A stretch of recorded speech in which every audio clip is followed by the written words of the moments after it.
pagpapatuloy po natin ang ating pagsamba sa Panginoon as a congregation studying the Word together. Sino pong handa na makinig ng salita ng Panginoon?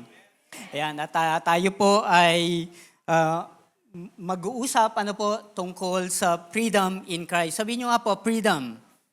And we will be looking at Galatians chapter 5, verse 1 hanggang 13. So kung meron po kayong dalang Bible, please locate yung book na yan, Galatians, and we will be looking at chapter 5. Sino po ang may Bible sa kanilang cellphone?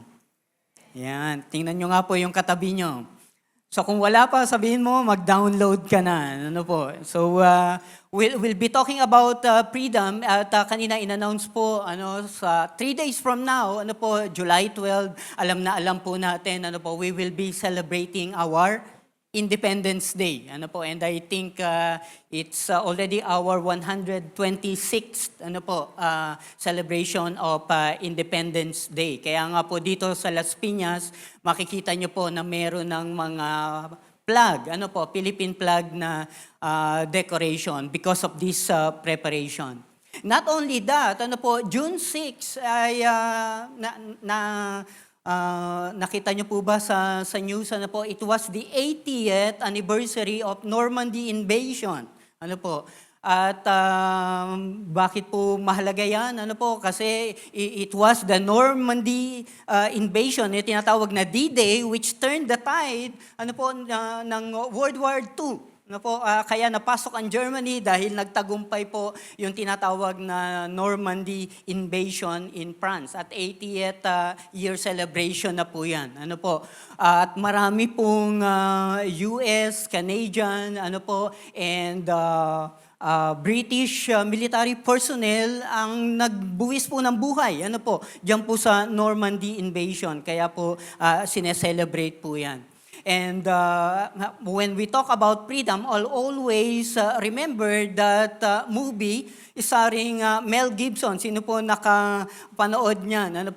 It is the movie Braveheart. 1995, sino pong buhay na noon, It was a good movie, at sabi po doon, Mel Gibson is portraying the role of William Wallace, who led the Scottish Revolt, the first Scottish Revolt, against the English occupation. Sabi po ni William Wallace, a quote from the movie, "It's all for nothing if you don't have freedom." Ayun po, yung movie na Braveheart. And at the ending ng movie po na yan, it's really all about freedom and the importance of freedom. William Wallace was presented with a choice.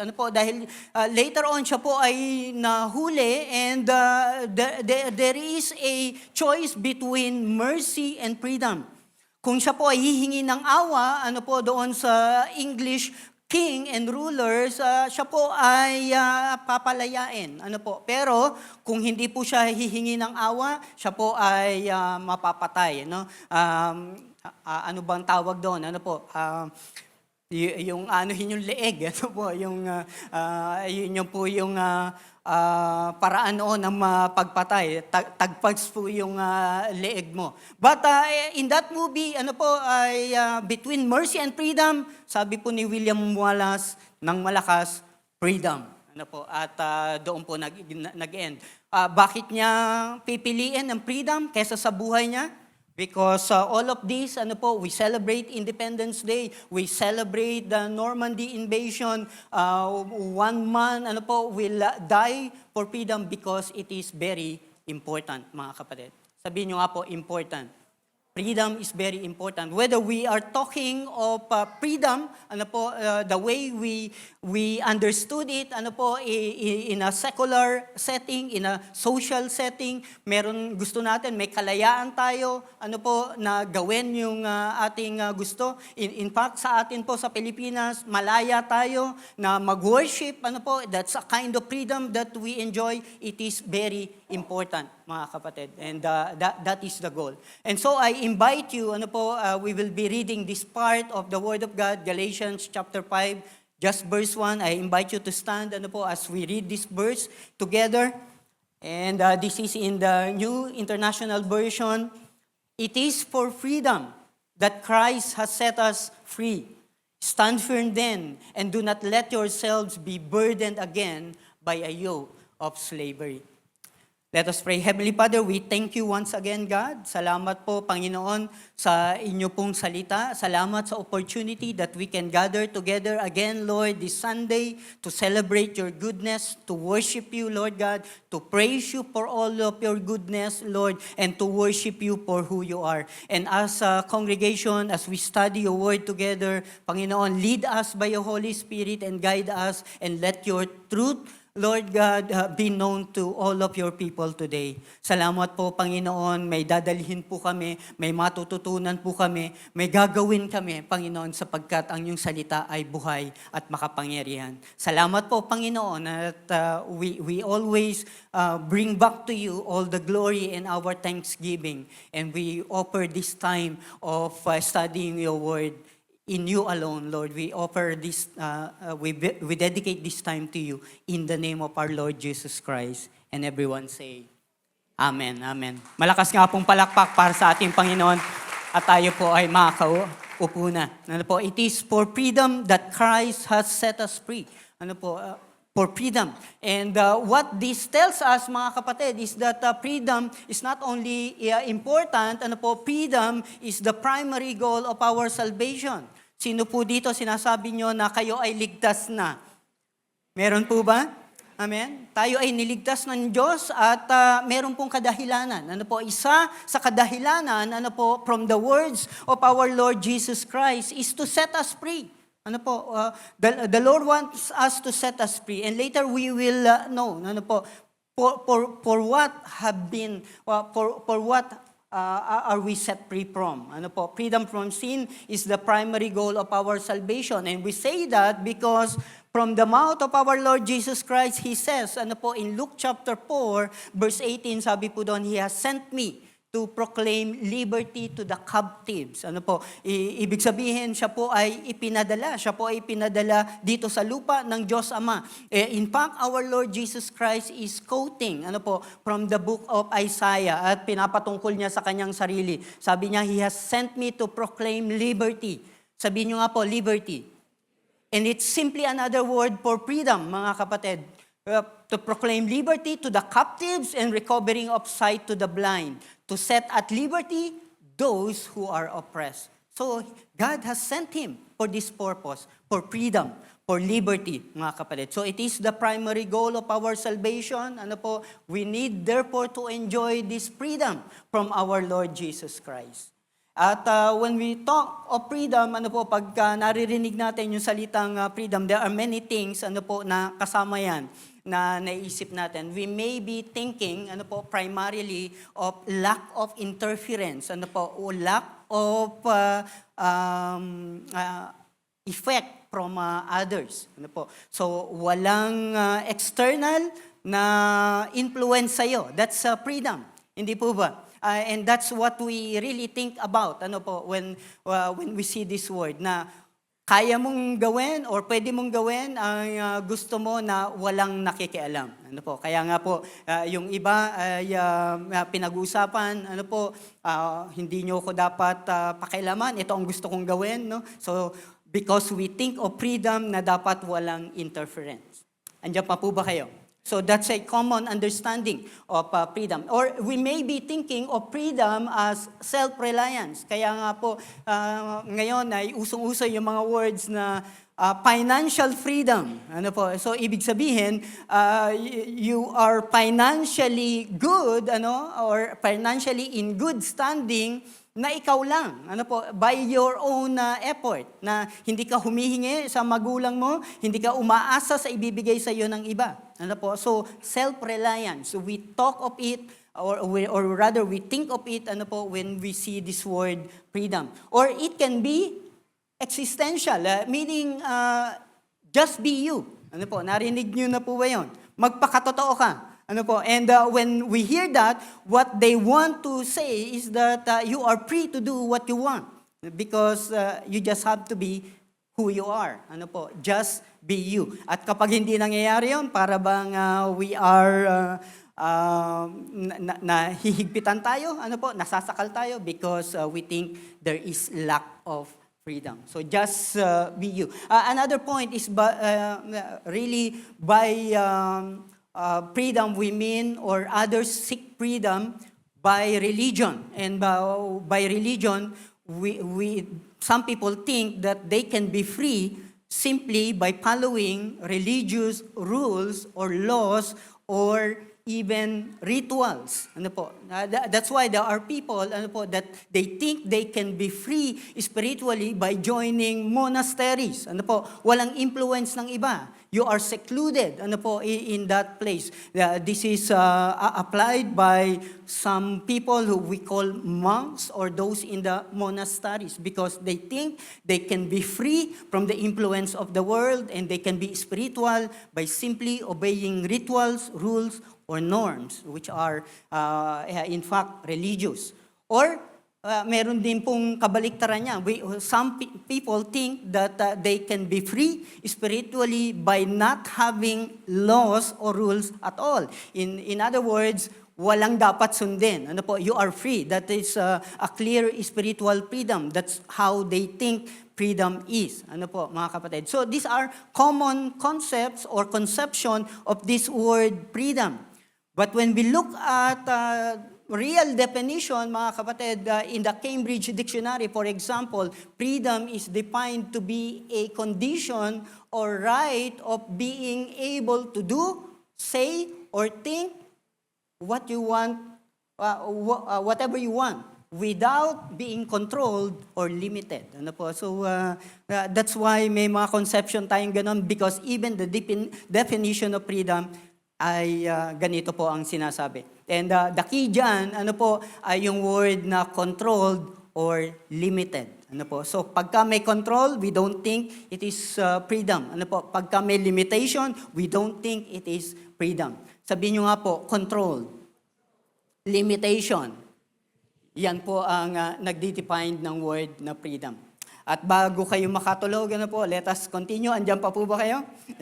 Okay, we're talking of concept, but real freedom ay when we talk biblically ay goes beyond those definition. What truly leads to freedom is the truth, mga kapatid. Sabihin nyo nga po, truth. Katotohanan. Wala pong freedom pagka tunay na freedom, walang kalayaan na tunay, kung hindi po ito nakabase sa katotohanan. John chapter 8 verse 31, to 36. It is our Lord Jesus Christ who is saying, and sinasabi po niya that you are my disciples if you abide in my word. And you shall know the truth. At alam niyo ang kasunod niyan. You shall know the truth, and the truth shall set you free. Where does truth emanates? In knowing the Word of God. And what does truth does? It frees us, mga kapatid. Pinapalaya po tayo ng katotohanan ng salita ng Diyos. And in fact, He also says, our Lord Jesus says, if the Son sets you free, yung verse 36 po niyan, if the Son sets you free, anong mangyayari? You are free indeed. In other words, you are truly free when it is our Lord Jesus Christ who set you free. Kasi the word, can say, na tayo ay binigyan ng kalayaan, but this is not the kind of freedom, biblically and spiritually speaking. Truth leads to freedom. It is truth that leads to real freedom. And where does we get truth? Saan po natin makikita ang katotohanan, mga kapatid? Jesus says, I am the way, the truth, and the life. Truth is found in the person of our Lord Jesus Christ. Truth is not found by knowing some principles. Truth is not even found when knowing the teachings of our Lord Jesus Christ. Real truth is found in His person. Magkaiba po yun. We can know the truth from His Word, but the truth comes from our Lord Jesus Christ. And so we go to the book of Galatians, ano po, na ating pong tunay na pag-uusapan. And we choose this book, ano po, when we are talking about freedom because it is said that Galatians is the Magna Carta for Christian freedom. In other words, if we want to know something about Christian freedom, this is the book that we should go to. Ano po, it is the Magna Carta of Christian freedom because it really talks about freedom.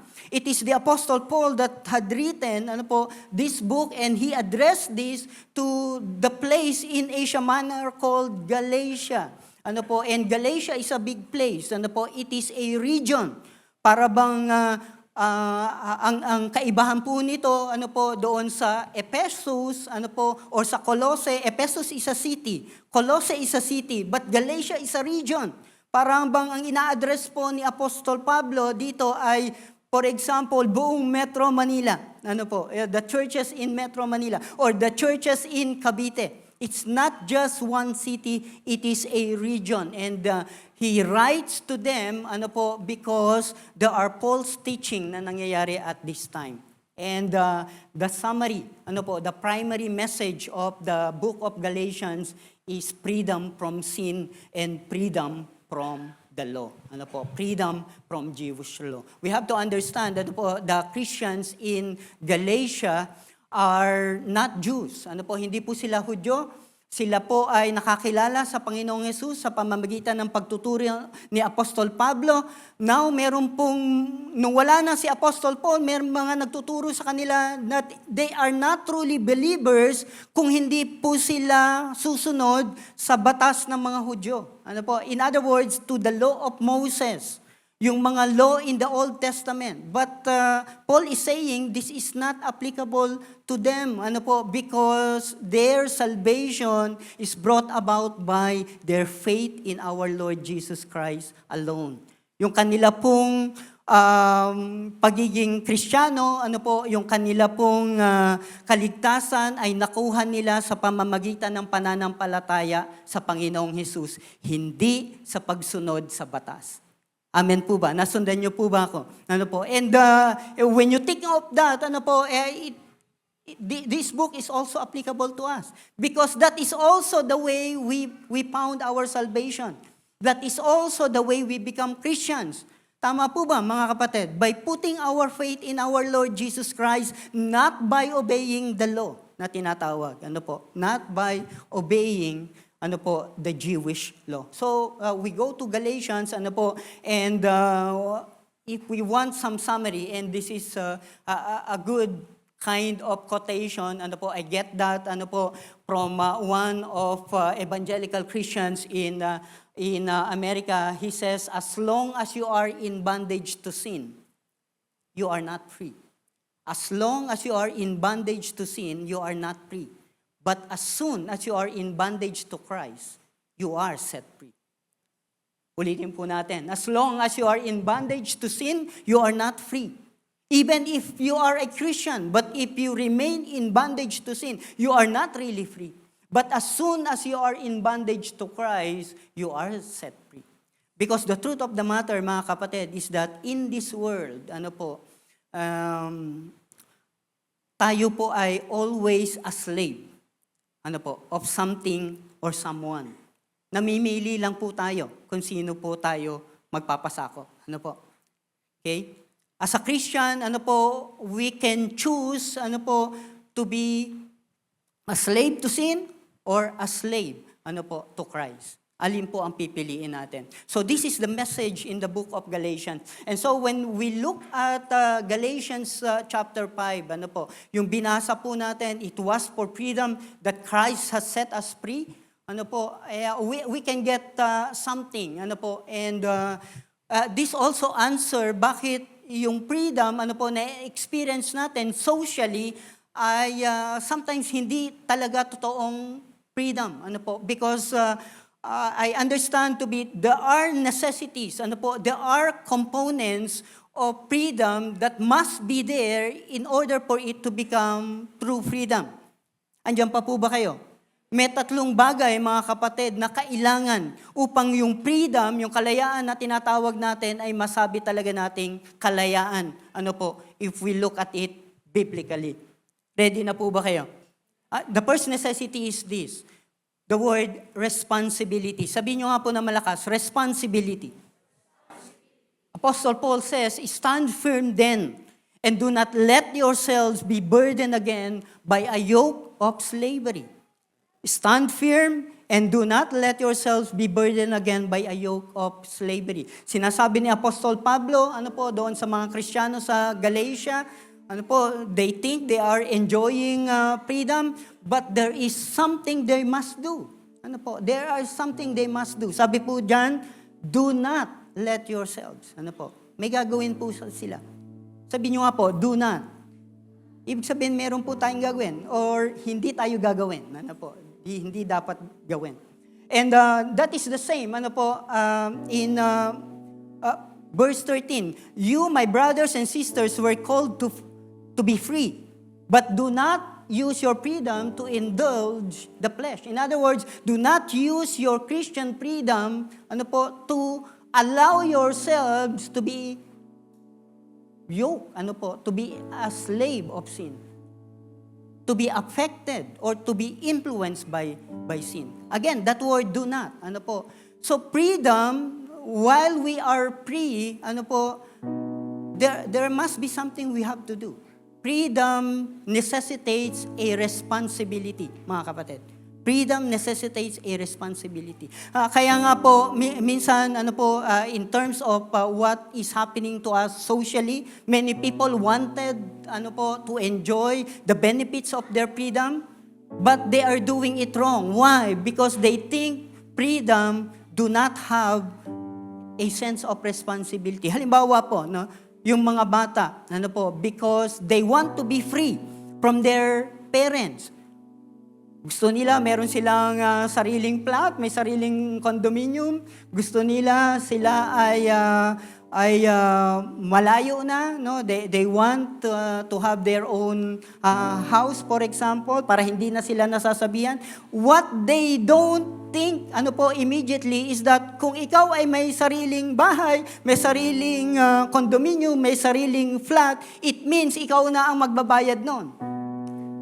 Yung libreng wifi sa bahay nyo na anytime magagamit mo, pagka ikaw ay nagsarili, ikaw na ang magbabayad. Yung tubig, na kuryente na hindi mo iniisip na binabayaran at kung magkano yon, ikaw na ang magbabayad doon. In other words, if you want to be independent, there is a responsibility that comes from that. And that is really a component of freedom, mga kapatid. And even in our Christian life, God set us free. Sabi po doon, our Lord Jesus Christ set us free.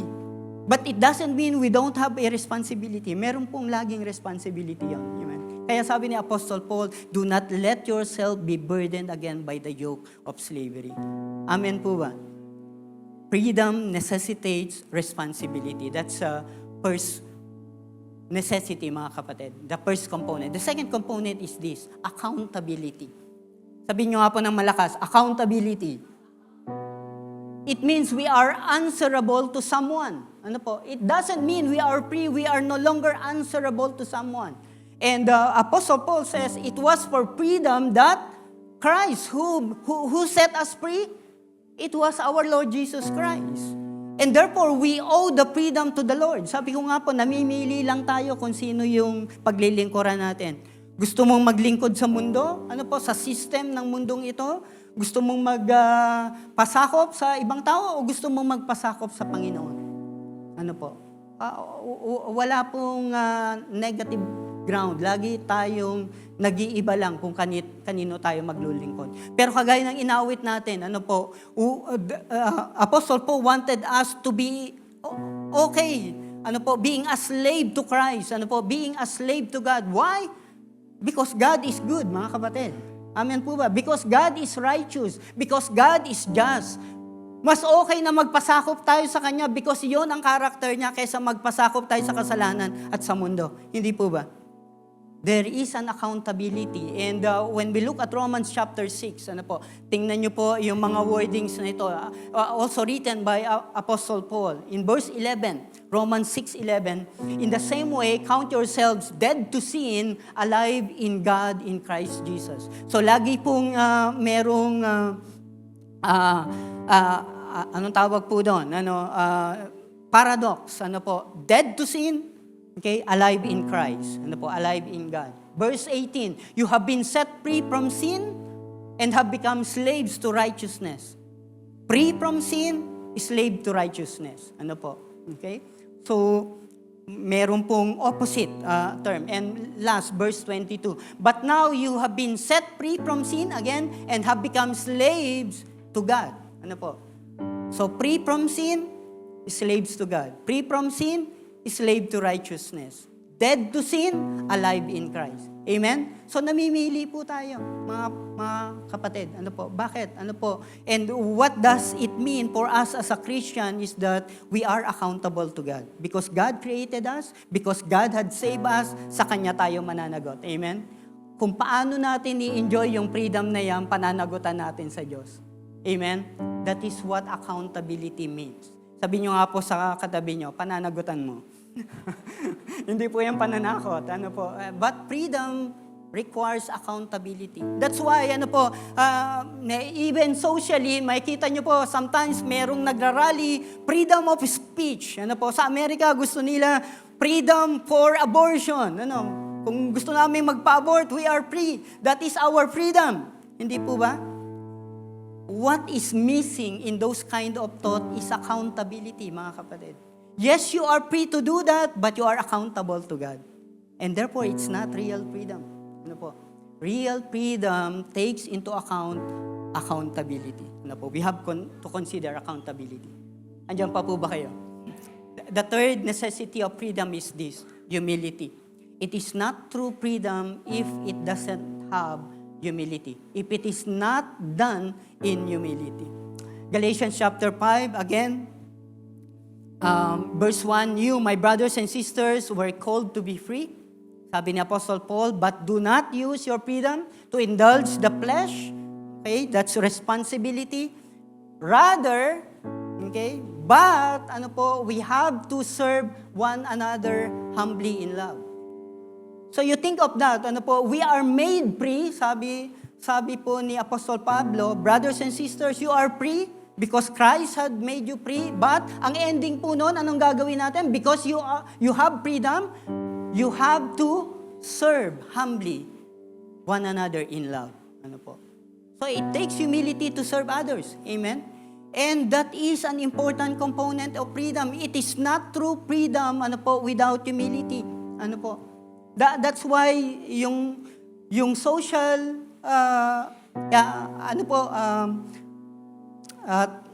occurrences, yung nangyayari sa atin socially ay may kaguluhan because there is again, misconception about freedom.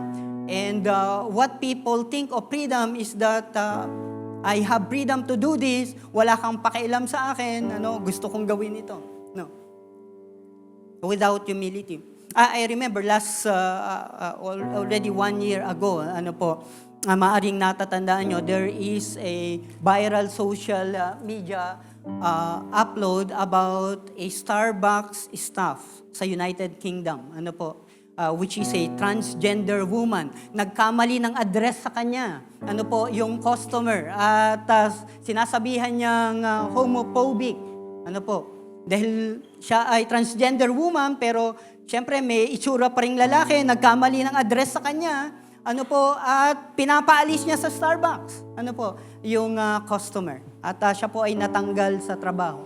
Bakit nangyari yon? Because this transgender woman thinks that he has a freedom. He has a freedom to be addressed whatever he wants. What he did not take into account is that there must be a humility in applying that freedom. Dahil sa tingin niya may freedom siya, he disregard kung ano ang mararamdaman ng ibang tao. Amen? That's why nagka-problema. And eventually natanggal siya sa kanyang trabaho. this is what we meant, freedom necessitates humility. And this is what Apostle Paul is saying. Yes, we are free to do the things, that God had allowed it to do, but we have to take into account what others will feel. There are things in the Bible, brothers and sisters, that are not black and white. They are considered to be in the gray area. Ano ang isusuot ko? Kaya wala po tayong rules dyan tungkol sa anong isusuot pagpunta sa church. You have the freedom, based on your knowledge of God. Isuot mo kung ano ang gusto mo. But when doing so, you have to consider others. Kakain ba ako ng dinuguan? As a Christian, Hindi sinasabi, na huwag ka nang kumain yan. In fact, the Apostle Paul says, everything is permissible, but not everything is beneficial.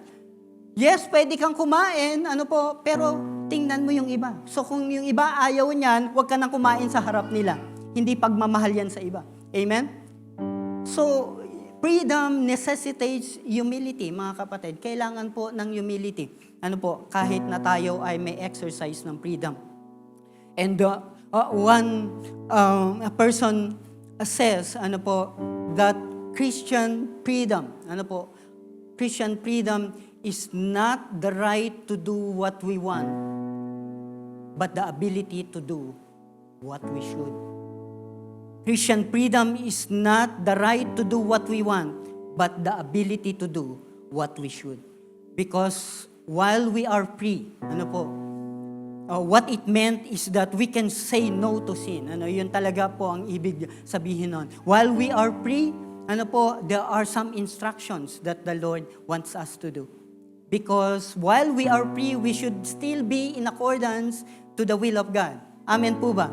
Dapat ang ginagawa natin, kahit na tayo ay malaya, dahil pinalaya na tayo ng Panginoon, ay karapat-dapat pa rin sa kalooban ng Panginoon.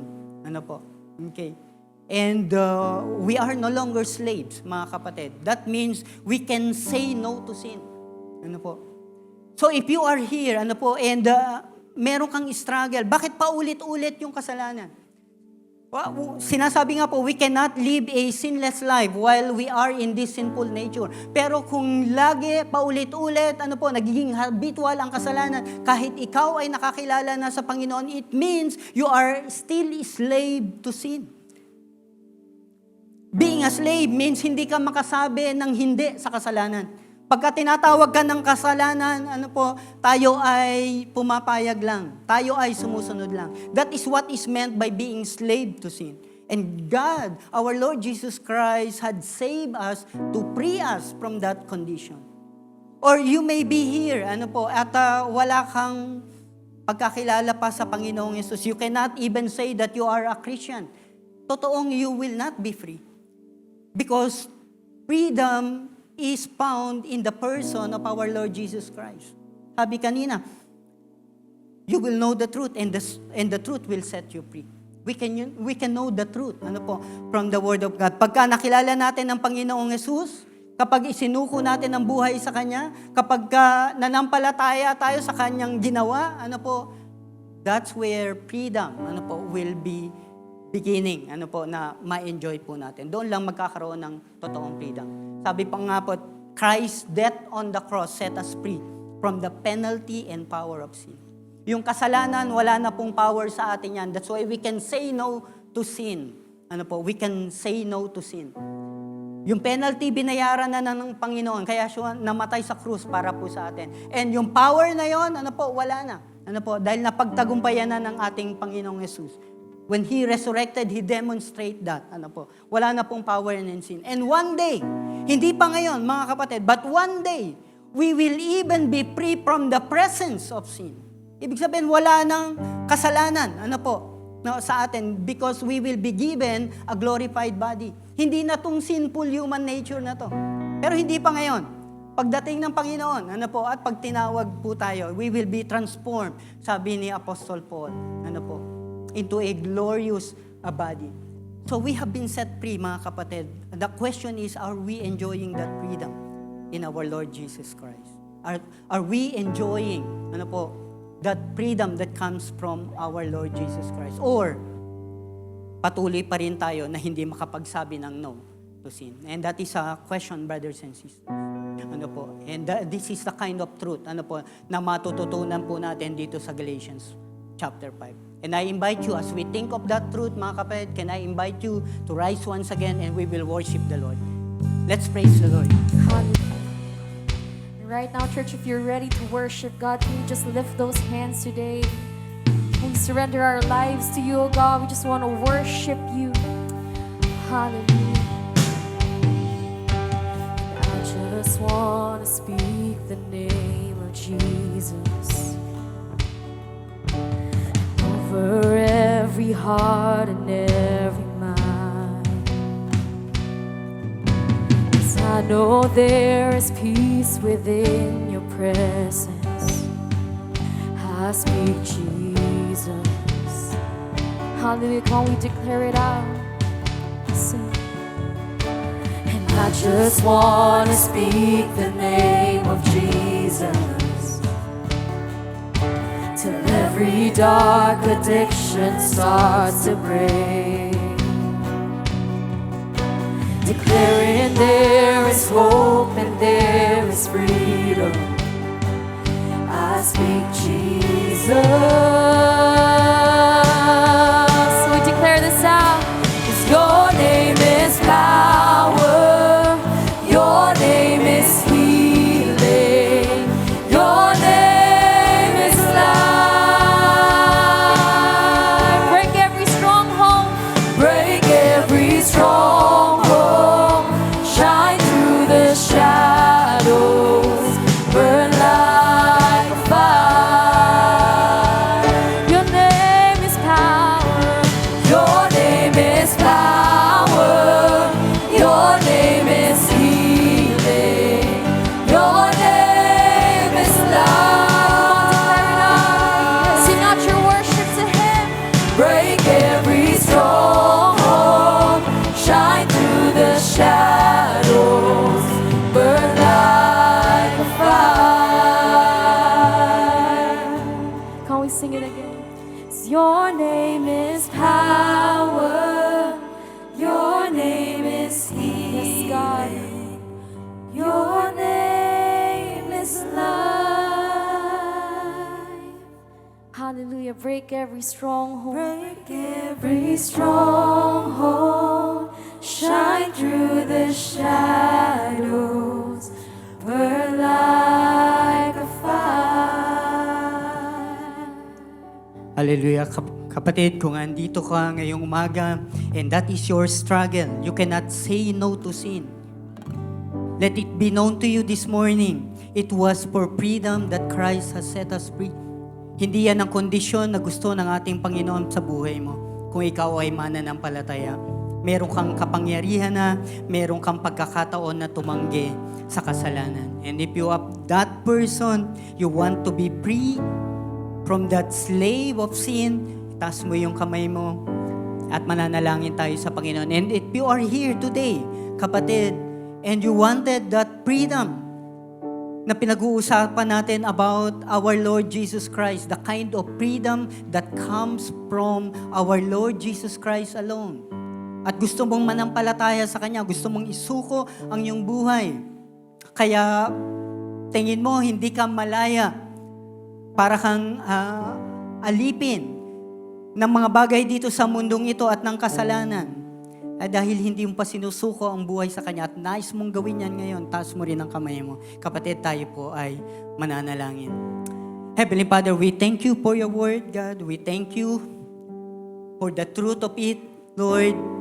Panginoon, salamat dahil kami po ay malaya dahil sa ginawa ng aming Panginoong Jesus.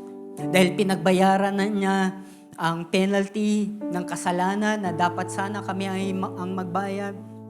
At wala ng power, wala ng kapangyarihan sa amin ang kasalanan. Lord, salamat po. But God, tulungan mo po kami ipamuhay ito, O God. Tulungan mo po kaming ipamuhay, Panginoon, ang katotohanan na ito. Lord, na matuto po kami to stand, Lord, in your truth at sabihin sa kasalanan, no, I have been set free. by our Lord Jesus Christ. Hindi na ako sunod-sunuran sa kasalanan. Ako ay susunod sa Diyos. Ako ay susunod sa righteousness. Ako ay susunod sa Panginoong Jesus. And if you are here today, kapatid, you want to surrender your life to our Lord Jesus Christ, pwede mong sabihin, Panginoong Jesus, naniniwala ako sa iyo. Ibinibigay ko ang aking pananampalataya sa iyong ginawa sa krus para sa aking kasalanan. Lord, di ko kayang bayaran ang aking kasalanan. Kaya hindi ako malaya sapagkat, Lord, inaangking ko, Panginoon. Inaakala ko na ako ay may kapangyarihan, Lord, sa kasalanan na to, pero hindi ako nagwawagi. Lord, sinusuko ko ang aking kasalanan sa inyo. Tulungan mo po ako na magbago. At Lord, maging Panginoon ka ng buhay ko mula sa araw na ito. Salamat po, Panginoon, Lord, as we gather together, as we study your word, Lord, alam ko, Panginoon, you have a better word for your people, Lord. And let your Spirit, Lord God, teach us your truth. At mga kapatid, taas natin ang ating kamay sa Panginoon.